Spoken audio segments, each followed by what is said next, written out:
한국경제TV 생생한 실전 투자 정보 와우퀴즈. 월 5,000원 커피값으로 투자 정보가 내 손 안에 배달됩니다. 와우퀴즈 N에서 만나요. 네, 시청자 여러분 안녕하십니까? 지난해 우리 코스피는 연간 상승률 75%라는 경이로운 기록을 세우면서 전 세계 주요국 증시 중에서 당당히 1위를 차지했습니다.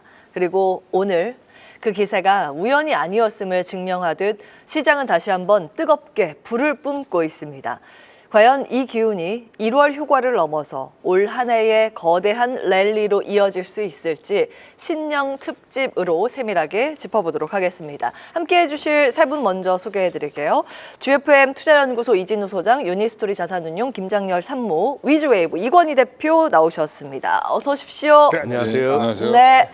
새해 복 많이 받으십시오. 네. 새해 복 많이 받으십시오. 굉장히 오늘 시장 분위기가 이렇게 가벼운 마음으로 기쁘게 이렇게 인사를 나눌 수 있도록 자리를 깔아주고 있습니다. 굉장히 첫날부터 강한 흐름인데, 자, 1월 내내 이런 흐름이 이어질 것인가? 뭔가 강력한 랠리의 신호탄으로 봐도 되겠습니까?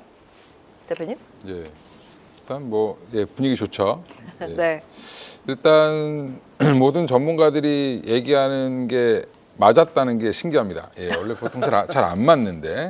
예, 오늘 매해 저희가 네. 반성문으로 시작하잖아요. 네. 지난해는 이렇게 많이 틀렸고 이랬는데 지난해 성과가 굉장했죠. 예, 일단 연초에 반도체가 주도할 거다라고 대부분 전문가들이 얘기했는데, 네. 예, 이제 오늘 삼성전자 하이닉스가 이제 증명을 해주는 걸로 보이고요. 오늘 또 소부장들까지 폭등이 나오고 있는 상황인데, 일단 지금 반도체 삼성전자 같은 경우는 이제 김장렬 상무님이 잘 말씀해 주시겠지만 이제 좋은 이슈들이 계속 발생하고 있는 중이고, 네. 하이닉스는 이제 추세를 계속 이어가고 있는 중이기 때문에 일단 전문가들이 다 예측한 게 맞았다라는 얘기가 이제 요 짧은 기간 예측은 잘 맞죠.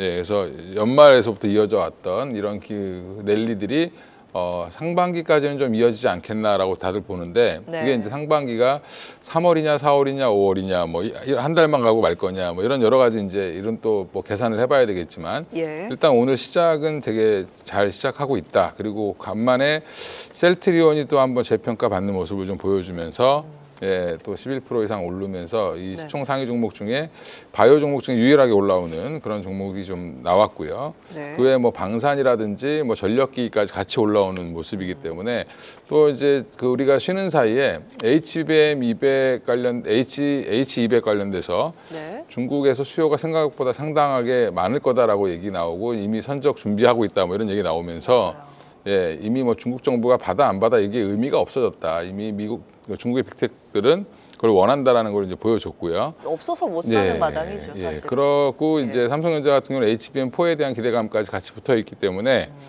생각보다 더 아웃퍼폼이 삼성 하이닉스보다 좀 먼저, 그러니까 하이닉스가 사실 지난번에 한 번 더 먼저 올라갔고, 그다음에 삼성전자가 지금 그 높이를 좀 맞추기 위해서 더 올라가는 모습이 좀 나오는 걸로 보이고요. 네. 당분간은 삼성전자가 조금 더 메인으로 움직일 가능성은 있지 않을까 생각하고 있습니다. 삼성전자가 사실 오늘 시장 지수 기여도가 한 60% 정도가 돼요. 그러니까 삼성전자가 속된 표현으로 멱살 캐리를 하고 있는 거거든요. 근데 반도체가 시장의 중심임을 오늘 확인하고 있다. 이런 부분 말씀 주셨고, 자, 다시 시장 큰 그림을 좀 그려보도록 하겠습니다. 그러면 우리 시장 1월 랠리의 조건이라고 하면 상무님, 네네. 어떤 게 필요할까요? 지금 그 대표님이 얘기한 것처럼 가장 큰 거는 반도체로 대변되지만 AI 반도체, AI. 그다음에 바이오 두 가지가 강세가 유지되면은 첫 번째 조건에 부합합니다. 오늘 좀 그런 모습을 보이고 있죠. 다음 주까지 가는지 다다음 주 가는지 중요하지만 AI하고 바이오가 강세를 유지한다는 게 전체적인 장애 랠리의 첫 번째 조건으로 저는 보고요. 두 번째는 오늘 삼성전자가 엄청 오르고 있는데 소부장도 그래서 들썩인 정도가 엄청 가파르게 오르고 있는데요. 실적에 대한 기대가 상당히 빠르게 올라오고 있습니다. 예. 1월 8일 날 발표되는 실적인데 지금 20조 이상이 거의 기정사실하는 것처럼 이제는 올라오고 있죠. 그러면 올해 전체 26년에 대한 실적도 100조대가 아니고 120, 30조가 가능하거든요. 그래서 삼성전자 실적이 부합하고 당연히 거기에 따라서 목표 주가나 이런 게 또 순차적으로 올라올 수 있기 때문에 여러 파생되는 게 삼성전자 하이닉스 포함해서 시가총액이 장비주까지 하면 40%거든요. 예. 한국 시장에 40%가 올라가는데 장이 안 오를 수가 없잖아요. 삼성전자가 실적에 부합하고 거기에 따른 순차적인 업그레이드가 나온다. 다음 주겠죠.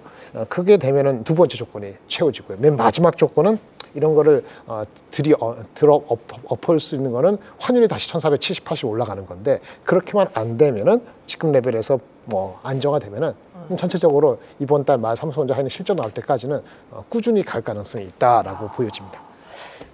계속 저희 방송에서도 이제 삼성전자 실적 4분기 생각했던 것보다 지금 컨센서스보다 훨씬 더 잘 나올 거다 지속적으로 저희에게 말씀을 주셨고 지금 국내에서 오늘 IBK 투자증권에서 4분기 실적 가이던스를 최대치로 또 수정해서 공시를 했습니다. 계속 뭐 기대감이 유입되고 있는데 자 그러면 이 랠리의 조건 이진우 소장님은 어떤 부분에 주목하는지 궁금한데요. 예. 일단 뭐 금요일 날 이렇게 세 사람 나오면 항상 우리 이건희 대표는 시청자분들한테 귀염받고 사랑받을 코멘트하고 김장률 상무님이라 저는 또 미움받을. 안 그래요. 안 그렇습니다. 예, 많은 우리 응원글들이 달리는데요. 시청자분들 빈정상할 얘기를 많이 하고 이러는데. 우리에게 주의를 주고 그걸 이제 조심하면서 투자에 참고할 수 있을 만한 자료들 주시잖아요. 오늘은 네. 어떤 부분 준비하셨을까요? 지금 이렇게 첫날 시작하는 거 보니까 야 이러면 이거 연초부터 이거 잘하면 또 100포인트씩 오르는 날이 오겠구나 코스피 기준으로. 이 4,500원 가뿐하게 가겠는데 그러면 연내 진짜 5,000도 보겠다 싶은 생각은 듭니다. 맞아요. 예, 그런 들고 지금 미국도 뭐 여러 가지 조건이 되네요. 아니 트럼프 대통령이 아예 그 얘기를 또 엄청난 타코를 해버렸어요. 무슨 뭐 가구, 목재, 무슨 네. 또 뭡니까 그 세면대 같은 여러 생활용품들. 금년 1월 해바뀌면은 관세율 뭐 어떤 놈은 25에서 30, 어떤 거는 25에서 50 올린다고 했던 거 또 1년 연장했단 말입니다. 네. 1년 후에 가면 어떻게 될지 또 그때 가봐야 되겠지만 이쯤 되면 이제 관세는 전혀 두렵지가 않죠. 이제 트럼프 대통령의 그 패가 읽혔습니다. 선거 앞둔 해에 그렇게 해봐야 결국 돌아올 거는 그 소비자의 미국 시민들의 유권자들의 원망밖에 없을 테니까. 그러다 연준 돈 팍팍 푸는 게 그냥 숫자로 보이죠. 네. 연말에만 뭐 300억 불 넘게 풀었던데요. 시중의 유동성. 매해 사실 말 연초에 네. 좀 그렇잖아요. 예, 그렇게 하죠. 거기다가 지금 뭐 보니까 기술주들도 지금 프리장에서 다들 오르고 있고 어떻게 보면은 미국 사람들은 미국 사람들대로 한국 코스피가 새해 첫날 어떡하나 오 저렇게 가네 우리도 가자 이럴 수도 있는 거고. 그럴 가능성이 예. 있죠. 예. 다만 이제 빈정상하실 만한 말씀을 드리자면은 전체 업종 지수를 보니까 한 7개가 오르고 있고 14개 정도의 업종은 빠지고 있습니다. 예. 자, 조선도 빠지고 2차 전지 빠지고 뭐 이런 등등이 하고 있고 지금 삼성전자 뭐 저 반도체 로봇 바이오 예. 뭐 이렇게만 가고 있는 거죠. 그런 상황이라서 네. 이 우선 놀랍습니다. 코스피는 보면은 이 차트 잠깐 보시면은 네. 기술적으로는 야, 이 정도에서 싶은데 일단 세게 출발하네요. 세게 출발하고 있고 이 과매수 국면에서 그다음 두 번째 금년에는 코스닥이 코스피보다 조금이라도 나을 수 있지 않을까 싶은 생각은 아직까지 기술적으로 코스피보다 오히려 여유가 있고 그다음에 요까지만 한번 보시죠. 삼성전자보다 오늘은 하이닉스 위클리 차트를 가져왔는데 네. 얘 지금 보세요. 주봉이 오늘 새해 첫날입니다만 그래도 금요일인데 이번 주 어제 하루 쉬고 이번 주 주봉이 이렇게 갭까지 하고 나서 이렇게 했는데 이 OMA 보세요. 5주의 평선. 이제는 이게 완전 공중부양입니다. 그냥 상승 내지 급등이 아니고 예. 붕붕 날고 있어요. 떠 있네요. 예, 예. 붕붕 날고 있어가지고 이 상황에서는 뭐 딴 거 없겠습니다. 뭐 저기 그냥 초기에는 한번 달라붙는 게 낫겠는데 이 와중에 전체적으로 봤을 때는 개인이 순매도네요. 그래서 코스피 아직까지 외국인이 지금 현선물, 외국인 현선물. 양매수. 네. 예. 그래서 이거는 가는 지수다 싶습니다. 그다음에 이제 이러다가 이제 또 일단 매도로 대응했던 개인들이 또 사고 거기다가 개인 외연딜 기관 팔고 있으면 그때 가서 또 지수가 주춤할지는 모르겠는데 네. 요약하자면은 삼성전자 하이닉스 없이 이 장을 보고 계신 분들은 조금은 지수만 갖고 얘기하는 이런 어떤 멘트들이 조금은 이렇게 예. 비현실적이거나 마음에 안 드실 수도 있겠다 싶은 생각은 듭니다. 예, 지금도 상승 종목 수가 코스피에서 350개 정도 되고 550개 정도 종목이 하락입니다. 하락 그렇습니다. 비율이 훨씬 더 많아요. 네, 그러네요. 그래서 네. 이 쏠림을 우리가 어떻게 이용을 해야 하는 것인가 잠시 후에 보다 구체적인 전략 세워보도록 하고요. 자, 이어서 1월 한 달간 우리 투자자 여러분께서 캘린더에 반드시 체크해 두어야 할 주요 일정들 권미정 캐스터가 정리해드립니다. 네, 2026년 붉은 말의 해가 막을 올렸습니다. 새해 희망만큼이나 시장을 움직일 이벤트들도 줄줄이 대기 중인데요. 함께 보시죠. 먼저 바로 이틀 뒤 일요일부터 9년 만에 한국 대통령의 중국 방문이 예정돼 있습니다. 4일부터 3박 4일 일정 무려 200명 규모의 경제 사절단과 함께 민간 교류 회복에 나서는데요. 한중 정상회담은 5일 월요일에 열립니다. 이번 방중에는 4대 그룹 총수를 비롯해 포스코와 CJ 같은 중국 실물 경제와 연결고리가 큰 기업들, 여기에 SM과 크래프톤 같은 콘텐츠 기업들까지 대거 포함됐습니다. 자연스럽게 한한령 해제 기대감 다시 고개를 들고 있습니다. 이틀 뒤 6일에는 전 세계의 시선이 쏠리는 IT 컨퍼런스 CES가 개막합니다. 젠슨항 엔비디아 CEO도 특별 연설에 나서는데요. 엔비디아가 바라보는 넥스트 레벨, 이번에 힌트를 확인할 수 있겠습니다. 이어서 8일입니다. 삼성전자의 잠정 실적 발표가 예정돼 있습니다. 시장 기대 상당히 높은데요. 반도체 업황 회복을 반영해서 전년비 145% 증가한 16조 원대 영업이익이 전망되고 있죠. 9월에는 SK하이닉스의 미국 ADR 상장 관련 제공시 마감 기한이 도래하는 만큼 반도체 투톱의 일정들 다음 주 후반에 잘 지켜보셔야겠습니다. 그 다음 주도 만만치 않습니다. 12일부터 15일까지 JP모건 헬스케어 컨퍼런스가 열립니다. 삼성 바이오로직스와 셀트리온 이번에도 메인 트랙 발표에 나섭니다.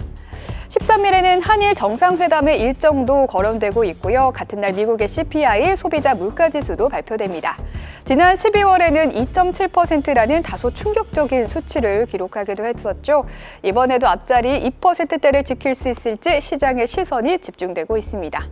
그리고 다음 주 목요일에는 한국은행의 금융통화위원회가 열립니다. 환율과 집값 불안이 여전한 상황인데요. 새해 첫 회의에서도 금리 동결 전망이 우세합니다.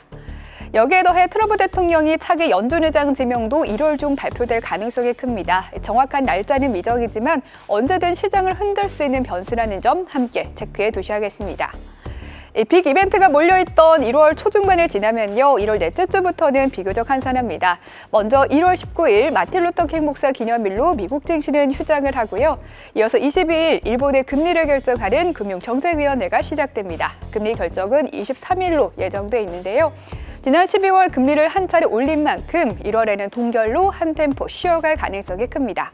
다만 연내 추가 인상 기조 자체는 유지될 거라는 전망이 우세합니다.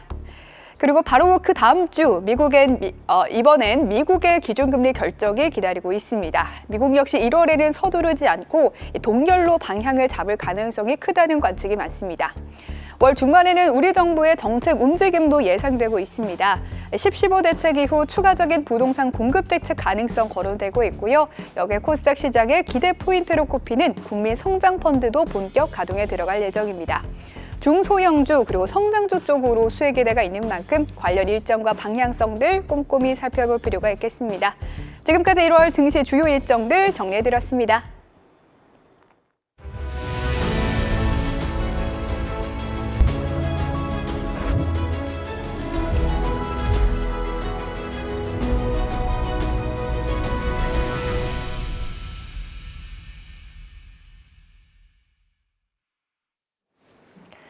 네, 이달의 일정 보고 오셨습니다. 오늘 사실 이 상승장의 주요 동력 중 하나죠. 오는 4일에서 7일로 예정되어 있는 이재명 대통령의 중국 국빈 방문 일정부터 들어가겠습니다. 오늘 일단은 엔터와 화장품주들이 좀 강한 모습을 보이고 있어서요. 여기부터 한번 들어갈까 합니다. 작년의 상승 기세를 1월에도 유지시켜줄 결정적인 카드가 될 수 있을까요? 아니면 단기 테마에 그칠까요? 네. 상무님은 어떻게 보세요? 일단은 사실은 우리 대통령 국빈 방문 이전에도 몇 가지 노출된 재료가 있었습니다. 그러니까 지난 오늘이 금요일이긴 하지만 그저께 나온 뉴스 등이 뭐냐면은 연초에 뭐 K-팝 콘서트다, 뭐 홍콩에서 무슨 콘서트다 이런 게 예정돼 있다는 얘기가 나와갖고 주가가 좀 올랐어요. 그게 아니더라도 많이 주가가 좀 빠진 상태. 엔터가 11월 초 들어가면서부터 빠졌거든요. 그래서 한 달 넘게 거의 2달 가까이 빠진 상태였기 때문에 한 2, 3주부터 너무 많이 빠진 종목은 뭐 디오유나 노모스 같은 경우는 바닥 잡기를 이미 시작한 종목이 있고요. 하이브는 또 개별적인 이슈 때문에 미리 좀 내려간 측면도 없지 않아 있었고 해서 각각의 약간 다른 요소들이 있습니다. 어쨌든 우리 대통령의 국빈 방문 효과는 분명히 있으리라고 기대를 하고 있는데 한편에서는 중국에서는 뭐 대만 이슈 이런 얘기도 하는 게 있기 때문에 실제 뚜껑은 열어봐야 될 것 같아요. 하지만 주가 레벨이 11월 초의 그 고점 내지는 그 레벨보다는 아직은 낮기 때문에 네. 전체적으로는 룸이 있다고 보여지는데 종목으로 따지면 이런 게 관계 없더라도 올해 그 성장성이라든지 이런 측면에서 괜찮은 종목들은 주가가 별로 안 빠졌어요. 그게 뭔지 아세요? 하이브하고 SM입니다. 뭐 SM은 안 빠진 이유가 있죠. 왜냐면 기본 자체가 SM은 싸요. 그리고 가장 큰 이유 중에 하나는 중국인 멤버가 포함되어 있어요. 얘네들에서. 네. NCT라든지 에스파 같은 경우는 한 명씩 포함되어 있거든요.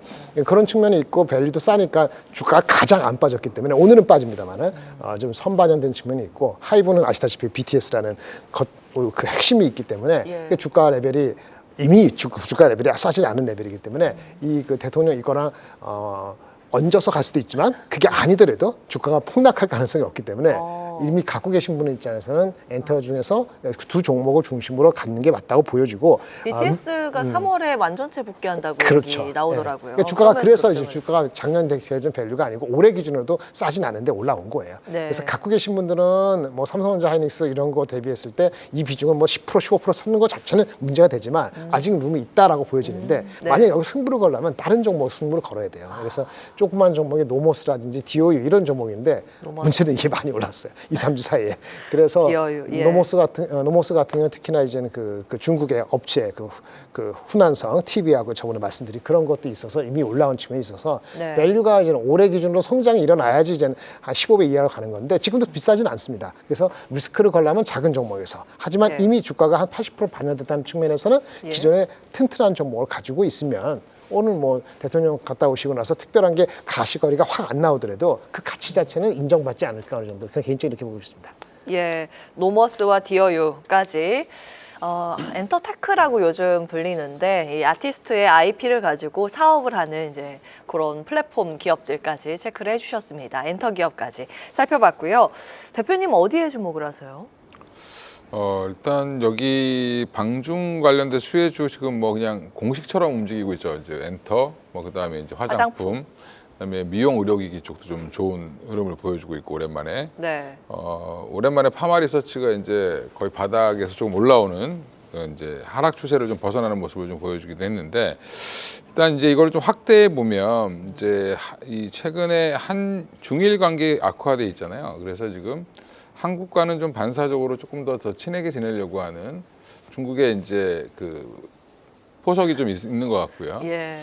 거기에 또 마침 또 이제 에이펙 행사 때 이제 뭐 한중 정상회담이 생각보다 이제 웃으면서 농담도 해가면서 네. 좋은 분위기로 끝났다라는 부분이 중요할 것 같고 중국이 최근에 또 독도는 한국 영토라고 아예 그냥 못을 박아서 얘기를 했죠. 그럼 어디에서 그 얘기를 한 거예요? 공식적으로 얘기를 했습니다. 그래요? 예, 그래서 이제 그 대변인 통해서 나온 그 통신으로 나온 걸로 알고 있는데, 예, 이게 지금 이제 일본을 겨냥해서 지금 아예 공격적으로 얘기를 한 건데 이런 네. 표현을 잘 안 하는데 이례적으로 했다라는 부분도 그냥 대놓고 러브콜을 보낸 거다라고 보시는 게 맞을 것 같아요. 그래요? 그래서 예. 중국은 이제 일본과의 관계 악화로 인해서 이제 한국과 전략적인 이제 제휴를 맺을 의지를 좀 더욱더 보여준 건데 예.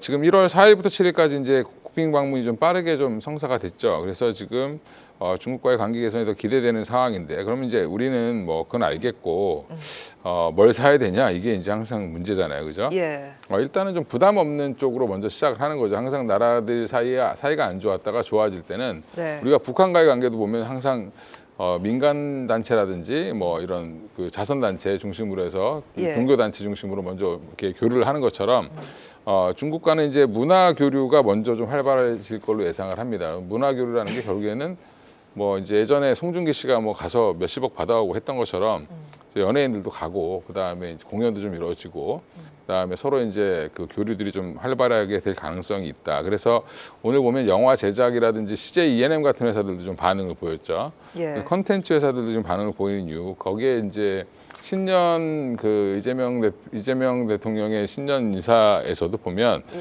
문화 콘텐츠에 좀 정부의 지원을 과감하게 하겠다라고 지금 얘기를 하고 있습니다. 예. 예, 그래서 문화 강국에 대한 얘기 나오고 있으니까 관련주들이 또 이제 정책 이슈로 더 움직이는 걸로 보이는데. 근데 단기적으로는 이제 엔터라든지 이런 이제 화장품 이런 종목들이 움직일 수는 있는데 중장기로 보면은 중국이 잘하고 있는 게 지금 미국과 싸우고 있는 게 로봇과 AI죠. 그다음에 예. 반도체도 우리 공장이 있고 여러 산업 분야에서 어떻게 협력이 이루어질 거냐라는 부분. 네, 그것도 생각보다 지금 뭐 중견기업들 입장에서는 미국에 못 간다라고 하면 중국에서 돈을 벌어야 되죠. 지금. 네. 그래서 대표적으로 이제 반도체 장비 기업들 중에 일부들은 좀 수혜를 받을 수도 있다. 미국 장비 공급이 안 된다라고 하면 국산화가 이루어진 장비들 중에서 일부는 중국으로 좀 들어갈 가능성이 있다라고 보고 있고요. 네. 예, 그리고 지금 중국도 반도체 굴기 계속하면서 HBM도 만든다는 얘기가 좀 나오고 있어요. 그러면 이제 예. 본딩 장비는 뭘 쓸 거냐, 뭐 이런 얘기도 좀 나오겠죠. 예, 그리고 이제 항공업 같은 경우도 중국 노선 확대되면서 중국은 교류가 늘어나고. 또 그러니까 중국과 일본의 노선은 줄어들죠. 네. 대신에 한국에서 또 일본 가는 노선은 많아지고 있어요. 그래서 우리는 양쪽으로 좋아지고 있다. 항공 쪽까지. 예, 그래서 예. LCC들도 생각보다 좋을 수 있다. 그래서 엔터, 뭐 그다음에 DOU 노모스 아까 말씀해 주셨고, 뭐 반도체는 한미 반도체나 뭐 STI 같은 경우는 아예 대놓고 중국 전력 반도체 관련된 그래요. 장비를 만들어서 납품하고 있으니까. 예. 예, 이런 종목들은 좀 주목해 보실 필요가 있을 것 같습니다. 그렇군요. 지금 시장에서는 거의 엔터 콘텐츠 이야기 많이 하는데 플러스 항공도 말씀 주셨고 반도체 장비까지 포인트 뽑아봤습니다. 소장님 이번에 그 이재명 대통령이 방중을 하면서 혼자 가지 않잖아요. 네네. 4대 총수들 함께 이렇게 경제사절단으로 꾸려서 갈 텐데 우리나라 산업적인 영향력은 어떻게 풀이해 볼 수 있을까요? 그래서 사실 어떤 식의 정상회담이 이루어지고 이후에 무슨 공동 성명이라든지 들려오는 소식들이 어떨까 상당히 궁금합니다. 네. 재벌 총수들까지 가서 과연 이제 산업적인 측면에서 이제 양국 간의 협력이 어느 정도까지 구체적으로 갈 것인가 했을 때, 그다음 저는 또 궁금한 게 그 내용도 궁금하고 그러고 나서 이제 미국과 일본의 반응이 궁금해요. 예, 그러니 지금 어쨌거나 미국과 일본은 여느 때보다도 그 굉장히 밀착된 상황에서 중국을 갖다가 좀 뭐랄까요 배제하고 예. 뭐 그런 식의 흐름인데 불편할 수도 예. 있다고 보시는 거예요? 그렇죠. 이제 한중 관계가 너무나 이렇게 참 좋아 보였을 때 그쪽 미국과 일본의 반응이 어떨까 하는 부분도 이제 신경이 쓰이는 부분이고 예. 그 이후에 이제 그거 하고 이제 업종별로는 말씀하셨습니다만 그거다가 굳이 하나 더 붙이면은 분위기 좋아지면은 카지노주도 갈 수 있는 거 아닙니까? 중국 사람들 와서 또 한번 땡겨주면은. 예, 카지노까지. 그리고 또 하나 이제 그겁니다. 이 소위 말하는 이제 하도 환율이 그거 할 때 잠시 말이 나왔던 꼭 뭐 미국하고만 통화 수합이냐, 한중 통화 수합. 이거는 사실 지난번 11월 달 에이펙 때 또 연장됐어요. 한 4천억 위안, 우리 돈 한 70조 원 규모로 예. 한 5년 연장됐으니까 그 부분은 그거 한데 위안화 국제화를 갖다가 굉장히 이렇게 매진하고 있는 중국 입장에서 이번 정상회담 끝나고 나서 혹시 이렇게 위안화 부분에 있어서 네. 한국으로 하여금 위안화 결제를 늘린다든지 사용처를 늘리라 이런 식의 얘기가 나올 수 있는가 하는 부분도 한번 저는 혹시나 싶어서 한번 지켜보는 중입니다. 리스크 요인을 우리가 좀 간과했네요. 국제 관계 문제 네. 분명히 우리가 좀 들여다봐야 할 부분이 네. 맨 확실해 보입니다. 그러나 이제 이것을 통해서 우리가 어떠한 실익을 얻을 수 있을까도 좀 고민 그렇죠. 포인트인데 이제 세 예. 분이 그런 부분 정리해 드렸으니까요. 자, 다음 주제 열어보겠습니다. 이 부분도 굉장히 중요한데 다음 주부터 시작이죠. 1월의 기술주 랠리의 핵심입니다. CES 2026. 자, 오늘 뭐 반도체 섹터가 뭐 단연 돋보이고 로봇 등등의 흐름도 아주 견조합니다. 자, 추가 상승 여력이 있는 것인가 아니면 이제 일정을 앞두고 있다 보니 세론도 염두를 해야 할 것인가 이 고민이 되는 지점입니다. 대표님은 어떻게 보세요? 네, 제가 이제 항상 뭐 그 소장님이 예쁨 받는다고 그러셨는데 예쁨은 아닌 것 같고, 저는 로봇주들은 생각보다 지금 저는 거품이 많이 꼈다 이렇게 보고 있습니다. 그래서 지금 쫓아가는 매매는 아니다. 아니에요. 예. 갖고 계신 분들이 언제 도망 나올 거냐를 고민해야 되는 시기가 아닌가. 그래서 저는 세론 쪽에 약간 무게를 좀 두고 있는데, 세론. 예. 로봇 산업이 좋은 거 다 알죠.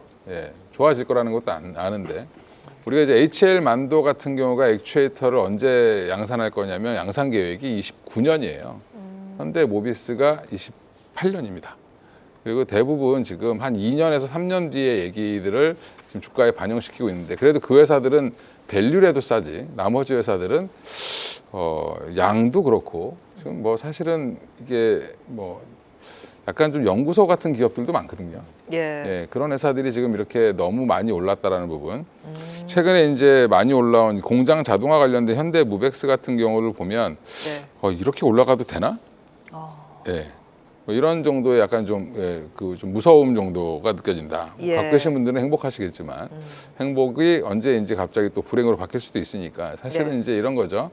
오히려 이제 그러면 조금 요즘에 제가 그래도 로봇주들 중에서 그나마 살 수 있는 거는 대기업 관련된 종목들이 많습니다. 왜 그러냐면 그쪽은 반영을 이제 시작하는 거고 나머지 이제 작은 종목들이나 뭐 우리가 로보티즈 같은 회사들은 이미 벌써 지금 9월부터 쉬지 않고 달려왔거든요. 중간에 실적 시즌 때 잠깐 쉬고 그런 부분들을 보면 여전히 이제 그 로봇 관련돼서 CES에서는 가장 얘기가 많이 나올 텐데 피지컬 AI 관련돼서 이 부분은 좀 저는 나오고 나면 생각보다 별거 없네, 그리고 또 빠질 가능성이 있다라고 보고 있고요.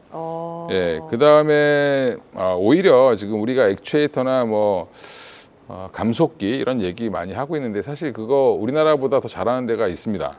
어디요? 일본이 더 잘하죠. 일본? 그래서 일본 회사들이 먼저 들어갈 가능성이 높다. 그래요. 이제 지금 이제 우리는 막 개발한다, 뭐 이제 들어간다 얘기하는데 사실상 이제 그런 부분들은 좀 더 지켜봐야 될 것 같고 지금 이제 기대감으로 다 같이 갔다가 이제 그 중에서 이제 옥석이 가려지는 단계가 들어가지 않겠나 이렇게 생각을 하고 있고요. 오히려 이제 관심 종목으로는 제가 아까 말씀드린 모비스나 HL 만도, 뭐 레인보우 로보틱스 정도는 이제 삼성전자와의 협업을 통해서 뭔가 좀 이루어질 가능성이 있다. 스마트 팩토리도 이게 화면에 보이는 요 정도만 제가 보고 있습니다. 좀 작은 종목은 자율주행 관련해서는 뭐 SOS랩이라든지 슈어소프트테크 같은 회사들이 SOS랩은 뭐 로봇이랑도 연결이 돼 있고 또 슈어소프트테크 같은 경우는 어차피 저 회사는 자율주행했을 때 위험을 측정하는 이제 프로그램을 갖고 있는 회사니까 결국에 이제 현대차와 지금 같이 협업하고 가고 있는 중이기 때문에 저 회사는 원전이랑도 관련이 있어요, 사실은. 그러니까 뭔가 사고가 나면 안 되는, 사고가 났을 때 문제가 되는 게 얼만큼이냐 이런 양을 측정하는 회사이기 때문에 오히려 그런 기업들이 조금 뭐 반사 이익을 보지 않겠나 이렇게 생각하고 있고 작은 로봇 종목들은 지금이라도 좀 이번에 좋은 뉴스 나와서 많이 올라가면 비중을 점차 좀 줄여가셔야 되지 않을까 생각하고 있습니다. 보유자 관점에서 대응 전략 세워주셨습니다. 로봇은 과열을 주의할 구간으로 진입을 했다라는 말씀. 그 상무님, CES에서 주목하는 뭐 주제나 기술 있으세요? 주제는 결국 엔비디아예요. 엔비디아 주가가 이제는 아까 잘 말씀 H200 수요가 많다고 했잖아요. 200만 대 어쩌고 하는 거. 그거 엄청난 겁니다. 봐주시면 200만 대 27,000 하면 그게 한 500억 달러 되는데 엔비디아 1년 매출이 2002년에 20% 넘는 거예요. 그래서 캐파가 부족하니까 더 만든 TSMC 하는 거잖아요. 그럼 옛날 같으면 이게 엔비디아가 올라야 돼요. 그러니까 움직이지 않잖아요. 마치 테슬라가 예전에 전기차 팔면 오르고 아니면 안 되는데 바뀌었잖아요. 자율주행 때문에 가듯이 이제 엔비디아도 주가의 드라이버가 바뀐 거 있어요. 이제 길게 말씀드린 건 이번에 피지컬 AI 관련해서 얘기를 할 거예요. 작년 이맘때 CES에서 그 걔네들이 코스모스라는 그 파운데이션 모델을 선보였고 8월 달에 제슨 토르라는 그 칩을 소개했고 그걸 여러 사람들 막 풀었거든요. 이번에는 그 제슨 토르라는 실제 피지컬 AI 전용 칩이 어떻게 활용되고 있는가를 진짜 보여줘야 돼요. 쇼업을 해주는 거예요. 그래서 아마도 관련되는 게 참 엔비디아 주가에는 별 관계 없어도 다른 건 엄청난 임팩트가 있어요. 그런데 한국 관련된 주식이 별로 없어요. 그러니까 HL 만도는 그 관계없고 자율주행인 건데 HL 만도가 올라간 건 뭐냐면 그나마 주가가 안 갔어요. 그 목표 주가 7만 5천 원 나왔으면 대비가 있으니까 따라가는 거예요. 오토웨버는 안 가죠? 오토웨버는 주가가 이미 갔어요. 그래서 못 가는 거예요. SPG고 나발이고 뭐 하는 그런 것들도 그 이미 많이 갔어요. 깐부회동 때 그러니까 이제 다 일단 갔고 크게 움직였어요. 주가가 삼성전자 하이닉스가 가는 이유는 목표 주가하고 괴리가 있기 때문에 가는 거예요. 우리는 그걸 까먹고 있어요. 그래서 엔비디아가 무슨 말이에요? 엔비디아 주가 안 가는 건 그건 네. 엔비디아 사정인데 네. 엔비디아가 피지컬 AI 관련되는 핵심 칩, 제슨 토르 그게 어떻게 쓰이는 것인가를 쇼업을 하면은 이 관련 주식들이 올라갈 것이고 아니면 꽝이에요. 그러면 이제 엔비디아가 얘기하는 거 그 다음 주에 그 JP 모건 헤럴스 컨퍼런스에서 네. 엔비디아가 또 카멘트합니다. 그 바이오 쪽도 네, 가지고 좀 있잖아요. 이따가. 엔비디아. 그러니까 이제 그 젠슨 왕이 얘기하는 코멘트는 다른 거 영향을 주는데 여기는 토르가 중요한 거예요. 토르. 피지컬 AI 칩에 대한 성능이 어떻게 되는가. 아하, 예. 그것을 우리가 보는 건데 우리가 관련된 주식이 딱히 없다. 유일하게 만약에 그런 걸 잘 네. 되면은 그런 게 잘 되면 그게 삼성전자가 파운드를 받을까 이런 거니까. 네. 그리고 아까 말씀하신 것처럼 너무 많이 올린 주식 목표 주가 괴리가 있는 거는 따라가는 거는 글쎄. 이렇게 비슷해요. 오케이. 알겠습니다. 그러니까 결국에는 그 관련 주식들의 모멘텀 플레이가 나올 수도 있지만 사실 본질적인 건 과열이 됐냐 안 됐느냐 이 목표 주가와 괴리를 말씀을 주신 거예요. 그거는 또 소장님께서 잘 보시잖아요. 네. 그냥 뭐 이 말씀 드리고 싶네요. 그냥 저기 저 이건희 대표가 로봇주 다소 뭐 버블이가 있다 뭐 공감하고요. 공감은 하지만 이 말씀도 드리고 싶네요. 한국 증시에서 이거 하면서 어떻게 맨날 삼성전자 하이닉스 같은 것만 하겠습니까?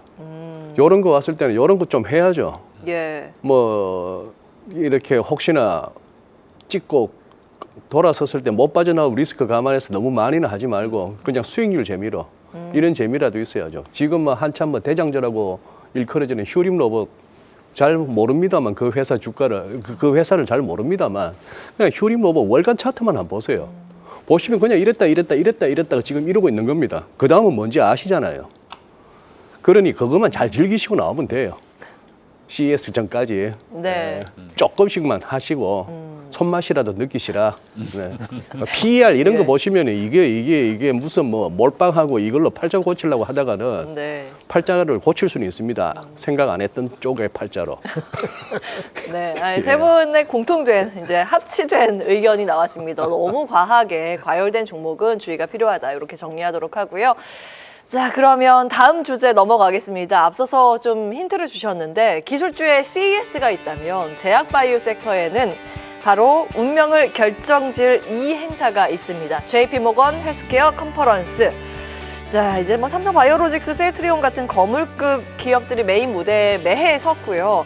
근데 올해 또 유망한 신약 파이프라인을 가진 기업들의 기술 수출 기대감도 최고조여서 우리가 이제 바이오, 사실 오늘부터 움직이긴 하는데 예, 어떻게 봐야 할지 굉장히 관심입니다. 로봇 대신에 그런 바이오 보자 이런 말씀이세요? 그러니까 이제 코스닥 시장이 이제 아까 이제 그 우리 소장님 말씀하셨는데 올라갈 룸이 좀 더 있다. 저도 이제 그 부분에 동감을 하고 코스피는 지금 삼성전자 하이닉스에서 쉬어버리면 좀 재미없겠죠. 그러니까 네. 이제 네, 오히려 지금 소부장들 같은 경우는 오늘도 반응을 좀 세게 해주긴 하지만 제가 예상했던 것보다 너무 세긴 한데 중요한 거는 이제 그쪽이 생각보다 좀 쉬었죠 그동안. 네. 그쪽이 좀 올라와 주고 그 다음에 제약바이오가 조금 치고 나가준다라고 하면 코스닥이 조금 더 가벼울 수 있겠다. 뭐 이렇게 좀 보고는 있습니다. 그래서 그 중에 그러면 제약바이오는 오늘 왜 빠지냐? 네. 제약바이오가 되게 재밌는 게 제가 제약바이오만 15년 열심히 봤는데 예. 재밌는 건 딴 데 별로 이슈가 없어야 올라갑니다. 예. 그래요. 예. 그리고 이제 자체 이슈가 사실은 네. 매번 나오는 게 아니기 때문에 그리고 뭐 실적 가이던스가 뭐 상향되고 이런 게 나오는 게 아니라 주로 이벤트 드리븐을 하잖아요. 네. 예, 근데 이제 JP모건 헬스케어 열린다는 건 이미 이제 다 아는 거고 근데 지금 당장 눈앞에 보이는 건 CES죠. 예, CES 쪽에 집중을 하고 있는 거예요, 시장. 그래서 반도체 올라갈 때는 이제 바이오 팔아서 이제 글로 가고 그다음에 2차 전지 올라가면 바이오 팔아서 2차 전지 가고 뭐 이러신 분들이 많아요. 네. 예, 근데 이제 결정적인 거는 메인들은 지고 있다라는 거죠. 그래서 지고 있기 때문에 주가가 잘 안 밀리는 건데 지금 분위기는 오늘 이제 1월 3일 날 이제 1월 13일 날 삼성바이오로직스랑 셀트리온이 메인 발표를 하고 알테오젠과 D&D 파마텍, 휴젤 등이 이제 15일 날 이제 발표를 하는데 요 회사들 이외에도 많이 갑니다. 가서 이제 여기 이제 JP모건 헬스케어를 뭐라고 이제 정의하시면 되냐면 네. 학회가 아니라 여기는 어떻게 보면 그냥 장터예요, 장터. 계약 체결하기 위해서 그러니까 예, 발표하고 기술 기업들과 살려고 하고 대형 제약사들이 만나서 서로 이제 조건 타진하고 뭔지 이제 확인하고 약간 박람회 같은 느낌이거든요. 맞아요. 그래서 예전에는 뭣도 모르고 여기 참여한다라고 하기만 해도 막 올라갔어요, 주가가. 옛날에 예, 한 그- 50년 전에 예. 한 2015년, 16년도 때 그랬죠. 예. 근데 지금은 여기에 안 가는 게 이상한 정도죠. 그 뭔가 파이프라인 갖고 있는 회사들은 거의 다 간다. 가서 조그마한 부스라도 하나 열어놓고 있습니다. 그래서 그 중에서 지금 그래도 빅딜이 나올 수 있는 회사들 중심으로 보시는 게 맞고. 빅딜. 그리고 항상 JP모건 헬스케어가 그래서 처음 열리는 장터이기 때문에 중요한 건데 여기에서 키워드가 뭐냐가 중요하죠. 네. 이번에도 AI 뭐 엔비디아 쟁스랑 CEO가 오는 것처럼 AI 신약 개발 관련된 회사 관련된 것들에 대한 이제 발표를 좀 세게 할 거예요. 작년에도 AI가 화두긴 했습니다. 예. 근데 우리나라 관련 기업은 좀 작은 회사들은 있는데 그렇다 할 만한 AI 신약 회사는 없죠. 없어요? 아니, 아쉽네요. GPU가 없는데 어떻게 신약을 개발할 수가 없죠. 그죠? AI로. 그렇죠. 예전에 슈퍼컴퓨터 이런 걸로 조금 했는데 네. 예, 그런 회사를 다 지금 뭐 구글이 제일 잘합니다. 그거. 그래서 그냥 자회사 가지고 AI 모델 가지고 지금 그렇죠. 바이오도 그러니까 접목을 이게- 해서 그 개발을 굉장히 빨리 하고 있어요. 그러니까 우리가 이제 화학식으로 단백질 구조를 쓸 수는 있지만 그걸 어떻게 조합하느냐에 따라서 약효가 완전 달라지기 때문에 그거를 이제 뭐 양자 컴퓨터를 쓴다, 뭐 그 다음에 AI를 쓴다 이렇게 얘기를 하는 거고 그 부분은 우리가 지금 노릴 수 있는 건 그닥 없다라고 보고 있고요. 뭐 3빌리언 같은 회사들이 뭐 관련돼서 있다라고 얘기는 하는데 주가 너무 많이 오르니까 오늘 빠지죠, 오히려. 그렇군요. 근데 예. 제가 공부해온 바로는 없습니다, 거의. 없기 때문에 우리는 지금 여전히 틈새 시장을 공략하는 게 맞다.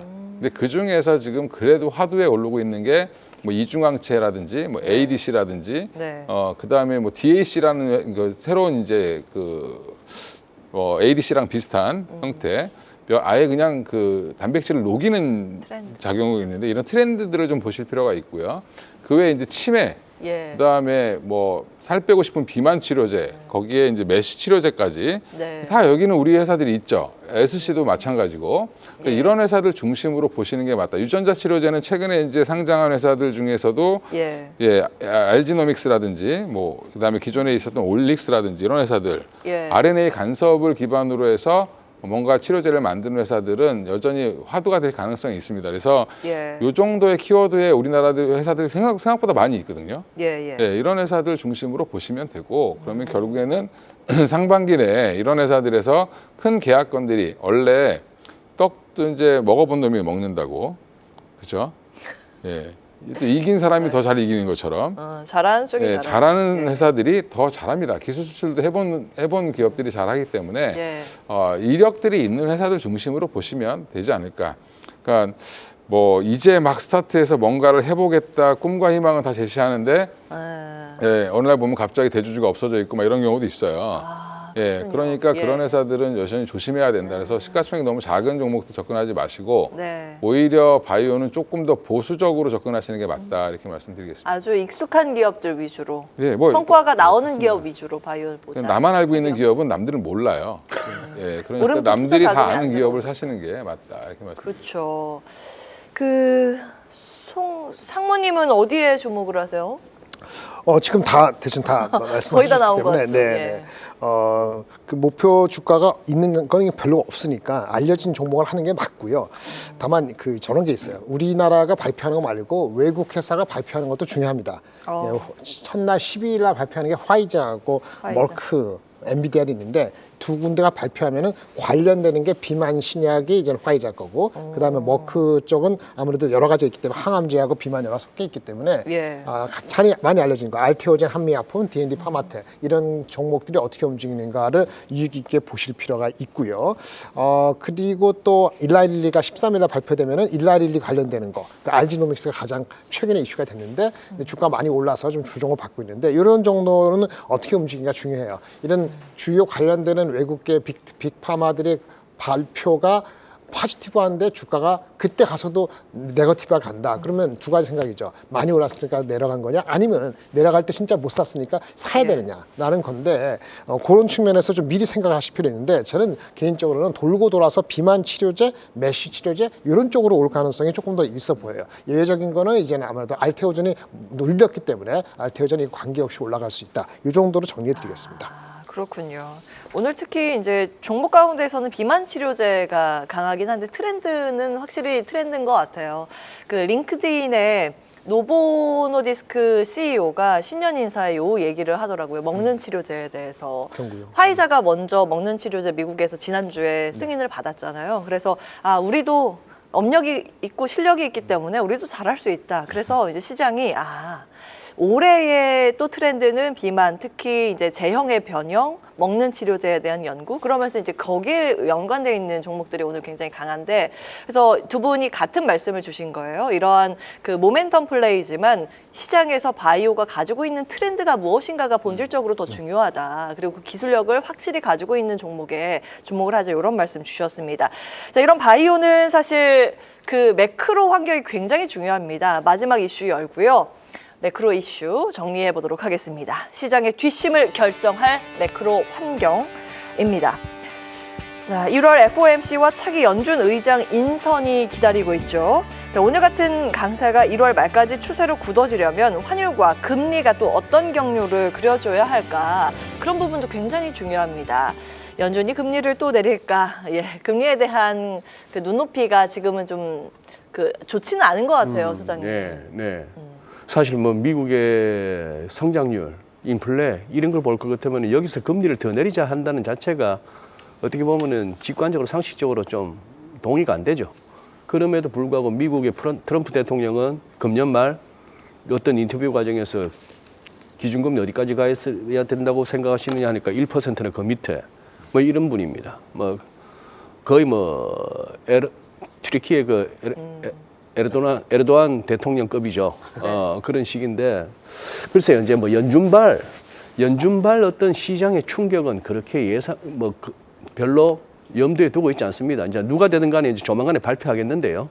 발표하고 나서 조금 시장이 어떤 식으로 반응할지는 가봐야 되겠습니다만, 저는 이 질문에 오히려 엉뚱한 대답을 하나 드리고 싶은 게, 저는 올 한 해를 저는 개인적으로 이 금년도 보니까 전 세계적으로 주요 선진국들 중심으로 해서 또 뭐 우리 신흥국들에 이르기까지 우리나라 포함해서 역대급으로 또 돈을 풀 만한 그런 환경이 돼 있다 보니까 진짜 이제 이 금융시장에서 소위 말하는 기술적 분석이라는 것이 이제는 완전히 창고로 쓰레기통으로 버려져야 되는가 하는 걸 갖다가 한번 검증하는 한 해가 됐으면 싶습니다. 요거 짧게 한 말씀 드릴게요.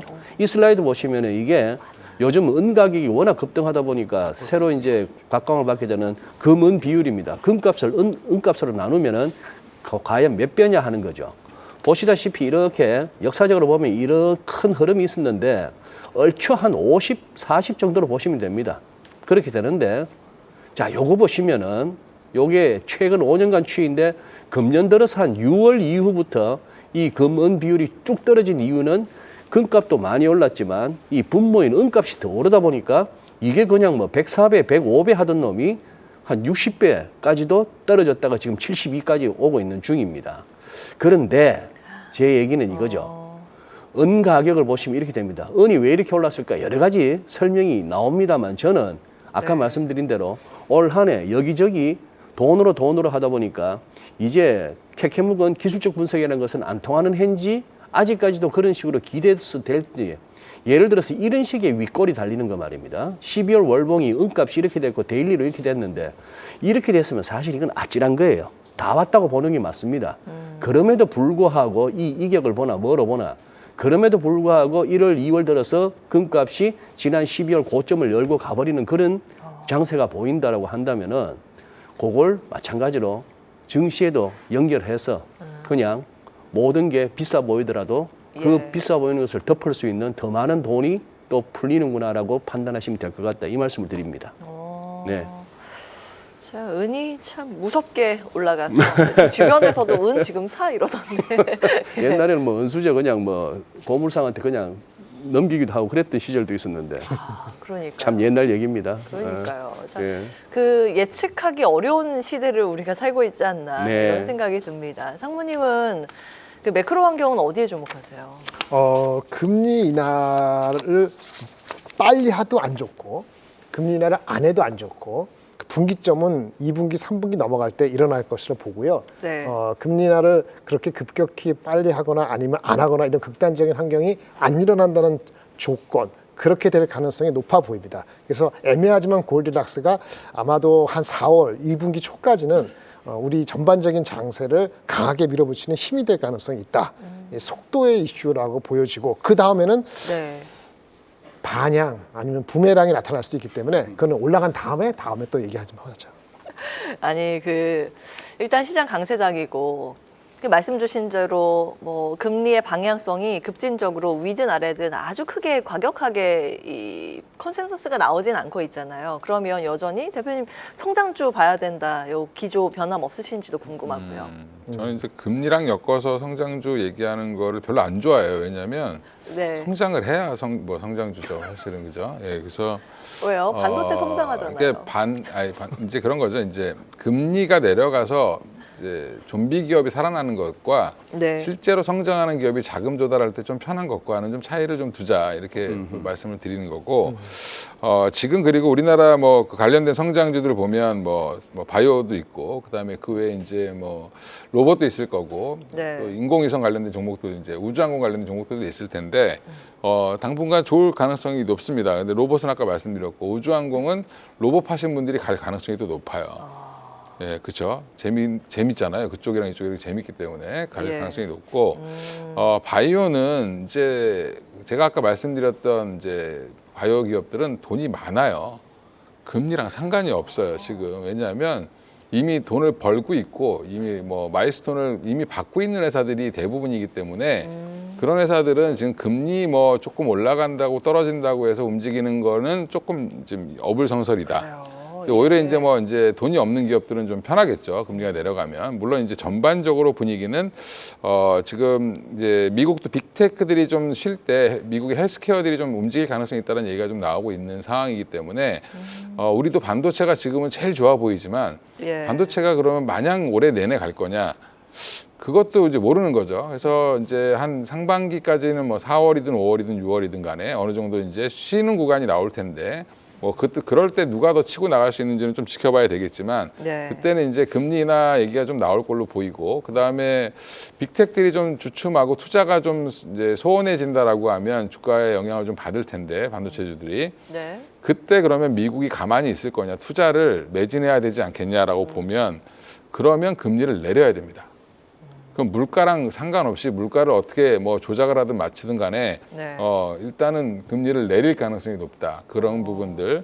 그러니까 중국과 지금 사활을 걸고 경쟁하고 있는 게 결국 AI 산업인데 지금 오픈 AI가 뭐 돈이 없다 어쩌고저쩌고 하는데 결국에는 금리 내려서 그쪽이 자금 조달하기 쉽게 만들어야 되는 상황을 만들 수밖에 없다. 그렇죠. 예, 그렇게 생존을 되면 위해서. 예, 그렇게 되면 올해 뭐 한 차례 정도 얘기하는데 뭐 두 차례나 뭐 세 차례까지도 인하가 가능할 수도 있지 않을까 하는 개인적으로는 보고 있습니다.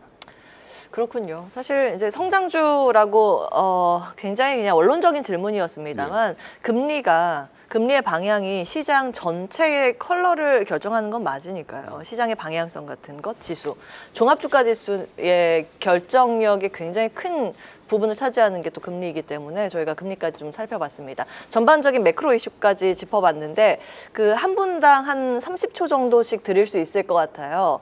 그래서 올 1월 주도 섹터로 예상되는 순서 배열로 해서 모멘텀이 좀 풍부한 그런 종목들 이거는 좀 끌고 가야 된다, 가지고 가야 된다, 꼭 있어야 된다라는 걸 한 몇 가지만 순서별로 좀 정리해 주신다면요. 대표님이 먼저 이렇게 갈까요? 예. 네. 제가 먼저 어린 제가 먼저 하겠습니다. 일단은 지금 뭐 반도체 들고 계신 분들은 계속 들고 가시면 되고 네. 예, 없는 분들은 무리해서 쫓아가지 말자. 그 무슨 말이냐면 조정이 중간에 나올 때 사시면 될 것 같고요.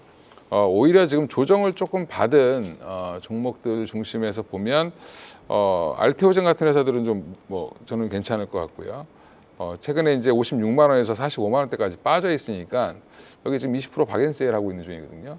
예, 저는 이제 올해 70만 원 이상 갈 걸로 보기 때문에 그러면 이런 회사들은 지금 정도 담아 보시는 것도 괜찮을 것 같고 바이오 종목들의 일부 이제 아까 말씀드렸던 뭐 D&D 파마텍 같은 종목들도 좀 쉬고 있지만 사실은 메시 치료제가 조만간에 이제 팔릴 가능성이 높습니다. 예, 이런 부분들은 이미 공공연하게 알려져 있기 때문에 그 뉴스를 좀 기다리고 있는 중이다. 그러면 이제 길목 잡기 한번 해보시는 것도 나쁘지 않다. 그 외에 이제 반도체만 얘기하면 반도체 내에서 삼성전자, 하이닉스 못 사셨으면 한미 반도체 사시면 될 것 같아요. 왜냐하면 앞으로 지금 소캠에 있는 D램조차도 지금 쌓아야 된다는 얘기가 좀 나오고 있기 때문에 예. 결국에는 본딩 장비가 중요할 수밖에 없다라고 보고 있습니다. 예. 자, 반도체와 바이오가 이제 핵심이었습니다. 자, 두 번째로 네, 30초 전략. 순서는 똑같고요. 반도체 예. 가져가시면 똑같습니다. 똑같은 거 앵무새처럼 말씀드리는데 일단 삼성전자, 하이닉스 목표 주가가 한 번 더 오를 겁니다. 예. 더 오를 때 쫓아갈 것이냐 말 것이냐는 건데 애널리스트 지금 목표 주가 있어요. 삼성전자, 하이닉스 목표 주가 거기 곱하기 0.885 여기까지 갔을 때 어떻게 할지 고민을 많이 하셔야 될 것 같아요. 아하. 근데 그 다음부터는 지금 소부장 중이 삼성전자, 하이닉스에 결국은 투자를 해야 된다는 거로 내러티브가 이번 달에 있을지 다음 달에 있을지 잘 모르겠거든요. 예. 그래서 그거가 있기 때문에 소부장도 갖고 계시다면은 너무 많이 갖고 계시면 뭐 많이 오른 걸 줄일 수 있습니다만 코어를 갖고 계시다면은 이번 달까지는 좀 갖고 계시는 게 나을 것 같다 이런 생각이 들고요. 예. 아까 그 화장품 그 바이오 쪽은 조정 받을 때 몇 가지 결국은 반도체하고 같이 가야 되거든요. 예, 그래서 같이 간다는 것이 길게 봐서 같이 가는 거고 눌릴 때 종목에 들어가실 필요는 있다. 근데 바이오 섹터가 뭐 20% 30% 아니니까 예. 그 섹터를 30% 가져가 말이 안 되고 시장이 한 10%면 10몇 % 정도는 들고 가겠다는 생각을 한번 가꾸면서 저점 매수를 누리자 이렇게 말씀드리겠습니다. 자, 오늘 세 분과 함께 시장 전반적으로 다 훑어봤습니다. 그 마무리로 활용 점정 찍어주시죠, 부장님. 예, 네. 체크 포인트. 진짜 참다 원래 처음으로 내 평생 처음 주식 한번 해보겠다 하시는 분들한테는 그 말씀 드리고 싶습니다. 종목, 업종 헷갈리시죠? 여기저기 듣다 보면 더 헷갈리실 텐데 그냥 지수에 그냥 투자하십시오. 지수에 투자하는 게 뭐지? 그냥 AI에 물어보십시오. 쉽습니다. 네.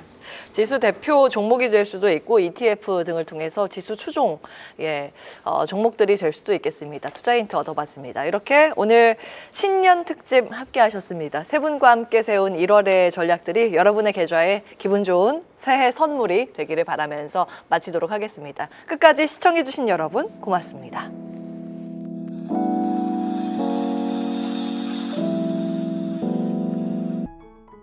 계속해서 다양한 경제 이슈를 알고 싶다면 구독과 좋아요, 알림 설정 부탁드립니다. AI 캐스터 권미정이었습니다.